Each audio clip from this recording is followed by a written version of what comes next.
In this video, let's talk about 5 reasons why WordPress is the best blogging platform. Whenever you're planning on starting a blog, you're going to question which platform you should choose. And there's a lot of different ones out there. WordPress by far is the absolute best. And here's why. First, WordPress is always free. You can actually install it. It doesn't cost you anything to install it. It doesn't cost you anything to use it. There are 2 different variations of how you can use it. The first is WordPress.com, and I'm going to show you that here. Here's what WordPress.com looks like. It's, as you can see, very simple to get started. If you need an account, all you need to do is just click on this orange Get Started button, and it will just go ahead and click on it here, and it'll automatically take you to a very simple sign-up form where you can choose your email address and the username and password, just like many other sites. And then you can stick in here your blog address. Now this is important because you see where it has this .wordpress.com. So you could do my website, and it would be mywebsite.wordpress.com. Now this is free, and you can see here, let's make this really long so it's my website is really great.wordpress.com. Okay, so that would be the name of our blog. That's something that you can actually host for free using a WordPress.com account. Now you see down here where it has all these little X's. This is the difference between a WordPress.com account and using either WordPress.com on Premium, which is something that you can purchase through WordPress.com, or if you're comfortable with it, you can actually create what they call a self-hosted account. And this is where you go and you register your domain name. And this is an example of what this domain name would look like if you registered it. My website is reallyGreat.com instead of this .wordpress.com. And you can self-host it. You can get hosting through companies like either HostGator, GoDaddy. There's lots of different places that you can host.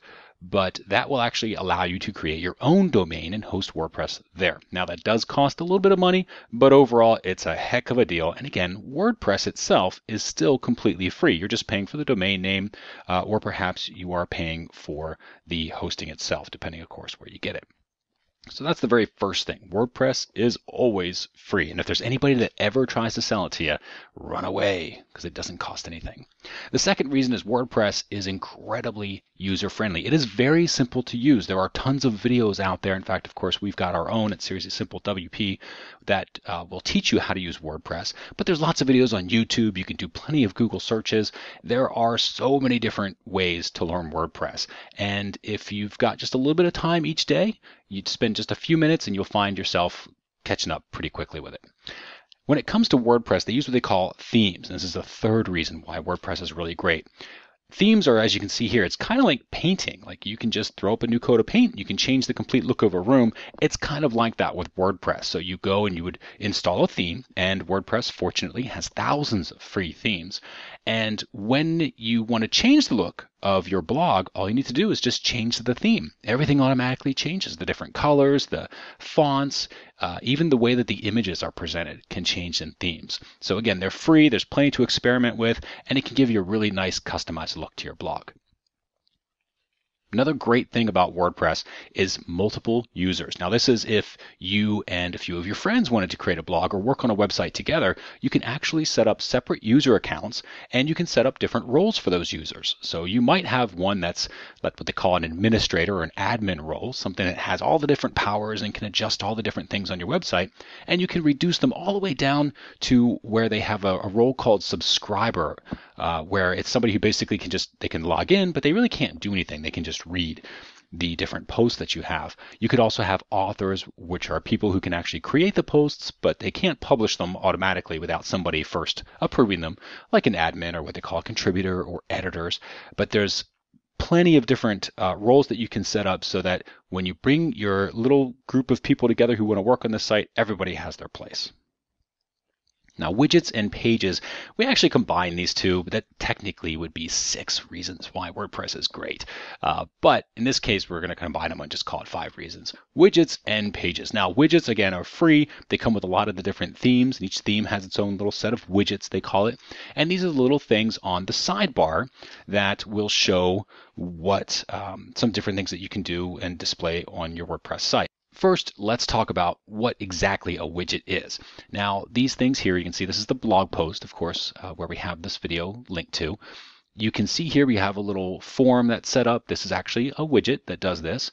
You can see here we have an ad for Aweber, which is a great email marketing software that we use. And this again is a widget that puts this code here along with another ad. You also have a search box, which is a widget. So you can search for different things on the site. And you'll find people put different things there like calendars, a list of their recent posts. There's all sorts of fun things that you can do with widgets. And they mostly go on this sidebar.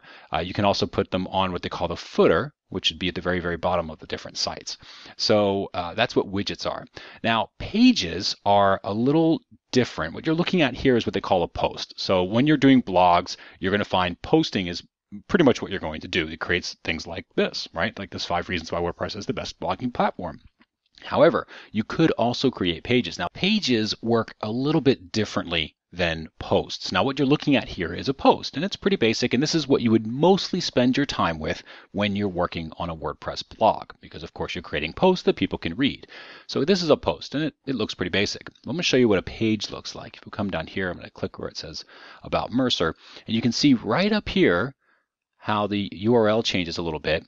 And now we're on the About Mercer page. Now you can see what's the difference between a page and a post. Well, pages can be customized. So you can see there's different things on here. Whereas a post, I'm going to open this up in a new tab so that you can get a good idea of the difference.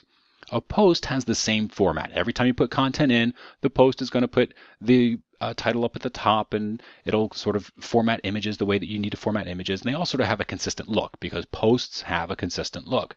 Pages allow you to customize, so you can actually put different things on the page. In fact, we could take off this sidebar if we want on a particular page, but then have sidebars on other pages. So that makes it really nice because now you can customize your complete WordPress site with different things. Like in this case, we have an About Mercer page that goes into a little more details of what I do. But then there's also things that you can set up like a contact form. So if I wanted, I could put a contact form in here where people could submit questions maybe, and I could answer those. So there's lots of different things that you can do to create pages. Other people will use pages to create for online marketing purposes, like sales pages or what they call squeeze pages or opt-in pages where people can opt in, similar to what we have here.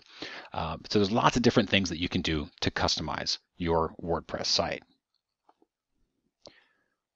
So your next step, go, if you haven't already, create a free account at WordPress.com. It's actually how I got my start. So there's nothing wrong with creating a free account, even if you're not planning to use it forever. Because it's free, it will be able to be like a little playground for you. So you can get in there, you can learn about the basics of WordPress, and then if you decide that WordPress really is for you, go the self-hosted route, because that is ultimately going to give you the flexibility that you need to build a really, really nice WordPress site. And of course, if you have any questions or comments, please leave them under the video, or if you happen to be watching this on the blog post, leave them under the blog post. And if you think this is helpful, share it with your friends. We really enjoy reading everybody's comments, and we appreciate your help in spreading the word.